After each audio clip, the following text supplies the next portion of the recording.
এখন video delete করে দিয়ে একটা পোস্ট দিচ্ছ যে ওই ভাই ক্ষমা চেয়ে নিয়েছে। হ্যারাসমেন্টটা তো করেছো সায়ক তুমি, ক্ষমা তো সে আগেও চেয়েছিল, তাহলে কেন হ্যারাসমেন্টটা হতে হলো তাকে? সায়ক তুমি অনেক ধোয়া তুলসী পাতা সেজে নিয়েছো, তুমি যে এর ভেতরে একটা রাজনীতির রং লাগিয়ে দিয়েছো এবং রাজনীতির কথা শুনেই তুমি এখানে দ্বন্দ্ব লাগাতে বসেছিলে, সেটা ভালো মতো বুঝতে পেরেছি।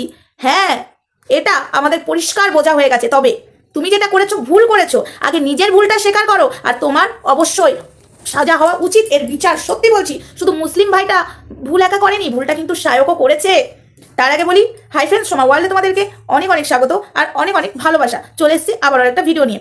এই যে রেস্টুরেন্টে যে ঠিক আছে বিপ খেয়েছে, তারপরে সুস্থভাবে ভিডিও করেছে, আমি তোমাদেরকে বলেও ছিলাম, দুটো ভিডিওতে বলেছিলাম যে ও আগেও খেয়েছে, তার প্রমাণ অনেকে দিয়ে দিয়েছে। আমি তো দিয়ে দিয়েছি, তার সাথে অনেকে দিয়ে দিয়েছে। আজকে ও বড় বড় কথা বলছে, রেস্টুরেন্টে গিয়ে বলছে আমি ব্রাহ্মণের ছেলে। সেদিন কোথায় ছিল তোমার ব্রাহ্মণের ছেলে?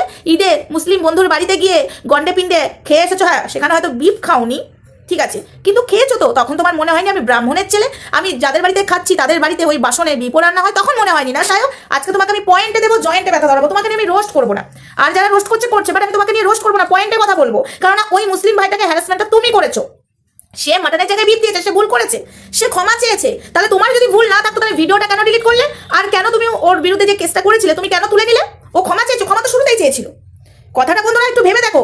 এখন সায়ক একটা পোস্ট করেছে যে ও ক্ষমা চেয়েছে, ভাইটা ক্ষমা চেয়েছে, তাই আমি সব ওর বিরুদ্ধে যা এলিগেশন দিয়েছিল সবও তুলে নিল। তো ক্ষমা তো আমরা দেখলাম তোমার ভিডিওতেই ও ক্ষমা চেয়েছে, ভুল হয়ে গেছে। তা তখন কেন তুমি হাইলাইট করলে? ফুটেজ খেতে এসেছিলে, তুমি বিজেপির দালালি গিরি করতে এসেছিলে। দেখো সায়ক, তোমাকে আমি সাপোর্ট করতাম। কেন সাপোর্ট করতাম? যেহেতু তুমি ওই সময় দেবলিনার পাশে দাঁড়িয়েছিলে, সেটাকে নিয়ে গোটা সোশ্যাল মিডিয়ার লোক কাদা ছিটিয়েছিল। তারপরেও কিন্তু সাপোর্ট করেছিলাম যে না, দেবলিনা ওরকম মেয়ে নয় এবং তুমিও না, তুমি বন্ধু।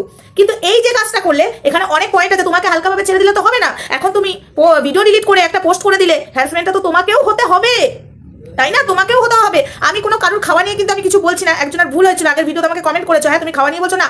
যার যার ধর্ম তার কাছে প্রিয়। আমি একটা জিনিস জানি, আমি আমার ধর্মকে কোনোদিন কাউকে ছোট করতে দেবো না, প্লাস আমি অন্যের ধর্মকেও ছোট করবো না। আমি সব ধর্মকেই সম্মান করি, কারোর অধিকার নেই অন্য ধর্মকে অপমান করার বা আমার ধর্মকে অপমান করার। কিন্তু সায়ক তো আমাদের ধর্মটাকে রীতিমতো অপমান করেছে অনেকদিন আগে। আজকে ধোয়া তুলসী পাতা সাজলে তো হবে না। আমাদের ধর্মের মানুষ হয়তো আমাদের ধর্মটাকে অপমান করে দিয়েছে। আমরা সবাই মানুষ, এটুকু জানি। আমরা জাত ভেদাভেদ করবো না, কে মুসলিম কে খ্রিস্টান কে হিন্দু, আমরা সেটা দেখবো না। আমরা সবার সাথেই মিশবো, তাই না? কিন্তু হ্যাঁ, আমাদের কিছু জিনিস আছে আমাদের মেনে চলতে হয়। যারা যেটা খেতে ভালোবাসে তারা সেটা খাবে, কিন্তু সেখানে যে আমি সনাতন ধর্মের, আমি যদি জাত বেচার করি, হ্যাঁ যার যেটা ইচ্ছা সে খেতেই পারে। এখন বাবু সনাতন ধর্মের মানুষরাও ফেলছে অনেক কিছুই। আমি ভাই সত্যি কথা বলতে ভালোবাসি, কিন্তু আমি সেটা নিয়ে কিছু বলতে চাইছি না। বলতে এটাই চাইছি, তুমি যখন মুসলিম বাড়িতে ঈদের সময় যে গন্ডে পিণ্ডে খেয়ে আসছো, তখন তোমার মনে হচ্ছে না আমি ব্রাহ্মণ। যখন তুমি রেস্টুরেন্টে গিয়েছো, সুস্থ স্বাভাবিকভাবে খেয়ে দিয়ে ভিডিও করেছো, তুমি একদম অসুস্থ হওনি, কিন্তু তুমি ওই ভাইটাকে হ্যারাসমেন্ট করেছো এবং তুমি নিজে ফুটেজ দিয়েছো। আর এক কথাই বোঝা গেছে তুমি বিজেপির দালালিগিরি করেছো। এক কথাই বোঝা গেছে ওখানে তুমি জাত ভেদাভেদ করছো, যেটা কি না কিছুদিন আগে গোবিন্দবাবু করছিল। এখন আবার বলছি না এই ভিডিওতে বলবো না, তাহলে মজাই থাকবে না। এটা তো সায়ককে নিয়ে ভিডিও করছি, গোবিন্দকে নিয়ে ভিডিও আমার আসবে। তো কথাটা হলো এটাই, এই ভাইটা তো তোমার কাছে আগেই ক্ষমা চেয়েছে, তাহলে তাকে হ্যারাসমেন্ট করা হলো কেন? তার মানে তুমি অন্যায় করেছো, সেই অন্যায় শিকারটা ক্যামেরা অন করো, দিয়ে বলো। ঠিক আছে, ধোয়া তুলসী পাতা তুমি নও, তুমি আগেও তুমি খেয়েছো। প্রথমবার যদি খেতে, তাহলে আমি একদম ড্যাম শিওর তুমি অসুস্থ হয়ে যেতে, একদম অসুস্থ হয়ে যেতে। ঠিক আছে, ফালতু কথা বলার লিমিট থাকে সায়ক। তুমি যে কাজটা করেছো না, সেটা তুমি ভুল করেছো। তুমি ওই ভাইটাকে হ্যারাসমেন্ট করেছো আর নিজে ফুটেজ খেয়েছো, আর নিজে আমি জানি না মাল্লু কামিয়েছো নাকি, আমার তো মনে হচ্ছে। কারণ ভোটের আগে এলেই তো বিজেপির অনেক কিছু মনে পড়ে, এবং অনেক জায়গা থেকে তো শুনতে পাচ্ছি নন্দীগ্রামে যে আমাদেরকে টাকা দিয়েছে নন্দীগ্রামের লোকজনই তো বলছে। তো যাই হোক, এসব বিষয়গুলো আমি এই ভিডিওতে নাই বা বললাম, এইসব ভিডিও আমার আলাদা আসবে। তো সায়ক, আজকে তোমাকে আমি একটাই কথা বলছি, দেখো তুমি আজকে ভিডিও ডিলিট করেছো এবং তুমি একটা পোস্ট করেছো যে ওই ভাইটা ক্ষমা চেয়েছে, তার বিরুদ্ধে যা এলিগেশন ছিল আমি তুলে নিলাম। কিন্তু তুমি তুললে কেন? তোমার সাথে তো সে অন্যায় করেছে, যেটা তুমি করছিলে তখন, তো রীতিমতো তো সে অন্যায় করেছে, তুললে কেন? তুললে জানো? তুমিও বুঝে গেছো যে আমিও এবার জালে ফেসে গেছি, আইনের জালে। তাই নিজের পিঠটা বাঁচাতে তাড়াতাড়ি তার বিরুদ্ধে এলিগেশনগুলো তুলে নিলে কেন? সে ক্ষমা চেয়েছে, ক্ষমা তো শুরুতেই চেয়েছিল, তাহলে তাকে হ্যারাসমেন্ট করার কোনো দরকার ছিল না। যখন তোমার এটাই ছিল যে এখন ক্ষমা চেয়েছে বলে তার বিরুদ্ধে যা এলিগেশন ছিল তুমি তুলে নিয়েছো, তো তখনই ক্ষমা চেয়েছিল, তাহলে তখনই তুলে নিতে পারতে। তাহলে এই কাজটা কেন করলে সায়ক? এখানে বন্ধুরা একটু বুঝবার আছে, একটু ভেবে তোমরা একটু মাথাটা খাটাও। আমি খুলে এখানে বললাম না, কারণ আমি অনেক কিছু এখানে খুলে বললাম না, এই কারণেই বললাম না। এটা হলো, এই ভিডিওটা আমার ফেসবুকেও দেখবে তোমরা, এই ভিডিওটা আমার ইউটিউবে দেখবে। ইউটিউবে আমি রাজনীতিটা টানতে চাই না, কারণ ওটা আমার পার্সোনাল চ্যানেল। আমি ওখানে আমি রাজনীতি টানতে চাই না। হ্যাঁ, ফেসবুকটাও আমার পার্সোনাল, আমি নিজের কেন্দ্রে আজকে তোমাদের ভালোবাসা আজকে আমি এখানে দাঁড়িয়েছি, আজকে আমি এখানে করছি, তোমরা ছাড়া আমার কিচ্ছু না। ইউটিউবেও তোমরা ছাড়া আমার কিচ্ছু না। কিন্তু আমি রাজনীতিটা আমি ফেসবুকে করি, ইউটিউবে করি না। তাই আমি অনেক কিছু খুলে বললাম না। একটু বোঝার হলে তোমরা বোঝো, যারা আমার ইউটিউব থেকে দেখছো আমি তাদের উদ্দেশ্যে বলছি, একটু বুঝবার হলে বোঝো। আর ফেসবুকে তো সবাই বুঝছে, কারণ ফেসবুকে এই ভিডিওটা ছাড়ার পরে আমার আরো ভিডিও ছাড়বো, এটা নিয়ে আমি ক্লিয়ার করবো, ফেসবুকে ওটা আলাদা। কিন্তু কথাটা হলো, এই যে সায়ক যে নাটক ড্রামাবাজিটা করলো না, পুরোপুরি একটা প্ল্যান করে করা হয়েছে, যেটা কি দুর্গাপুরে যে আইকো সিটিতে যে ঘটনাটা ঘটেছিল পুরোপুরি প্ল্যান করে ঘটনাটা ঘটেছিল, আর গোবিন্দবাবু এসে জাস্টিস ফর দুর্গাপুর মমতার পদত্যাগ করেছে, সেগুলো সব প্ল্যান।